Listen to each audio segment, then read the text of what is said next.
हास्य की भाषा नहीं लिखी, ना ही गजल सुनाता हूँ। कविता लिखनी नहीं आती, चीखे लिखते जाता हूँ। देश मेरा जल रहा है, आग लगी सीने में, मेरा सदवस्त में, खून गरीब का पीने में।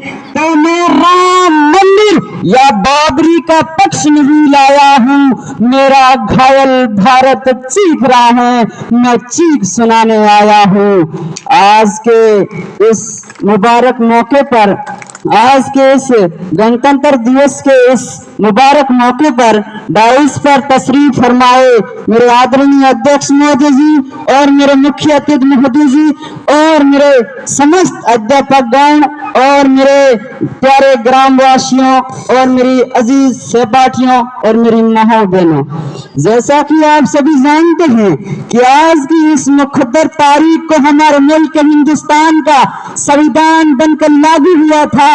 जिस दिन, क्योंकि जब 15 अगस्त 1947 को हमारा मुल्क इस अंग्रेजी हुकूमत से आजाद हो गया था, लेकिन हमारे मुल्क में कानून, नियम, कायदे, संविधान, दस्तूर आइन नहीं था। इसलिए हमारे मुल्क के अंदर कानून नियम बनाने के लिए महान वीरों ने बनाया, विद्वानों ने बनाया।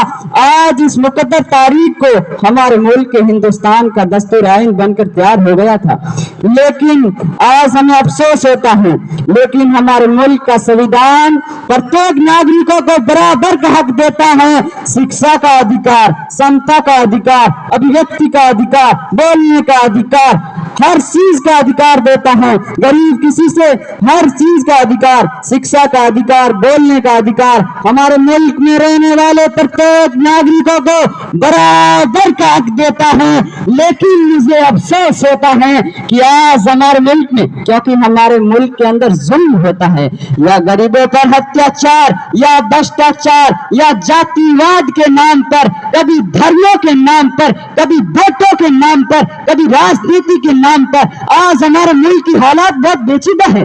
क्योंकि आज हम इसकी जिम्मेदार कोई और नहीं, इसकी जिम्मेदार हम खुद हैं, क्योंकि हम शिक्षा से पिछड़ गए हैं। मेरे दोस्तों, आज हमारे मुल्क में भ्रष्टाचार से गिर चुका है। आज हमारे सीनों में दहशत की आग भड़क रही है, लेकिन इसका जिम्मेदार हम खुद हैं। क्योंकि हमारे मुल्क के नौजवान लोग ये सोचते हैं कि किसी एक जाति, किसी एक समाज, किसी एक धर्म का नुकसान या फायदा होगा, मगर मुल्क के हित के लोगों, मगर ऐसा नहीं है। नुकसान होगा तो पूरे मुल्क का होगा, फायदा होगा तो पूरे मुल्क का होगा, किसी एक धर्म, किसी एक जाति का नहीं होगा। क्योंकि आप इस तरह चलते रहोगे तो हमारा मुल्क और तरक्की नहीं कर पाएगा। आज मैं इस पर देश हमारा मुल्क हिंदुस्तान एक ही है, इसलिए इंसान को जाति धर्म ना देखो। मुल्क के लोगों, हमें इंसान की इंसानियत को देखनी चाहिए। मैं इस पर वाकई सुनाता हूँ।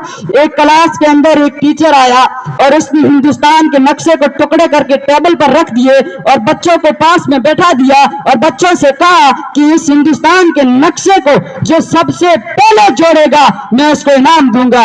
एक बच्चे ने उस 20 सेकंड के अंदर उस हिंदुस्तान के नक्शे को जोड़ कर दे दिया और टीचर ने बहुत खुश हुआ। तो टीचर ने पूछा कि तुमने ये कैसे किया? तो एक उस बच्चे का जवाब सुनिए।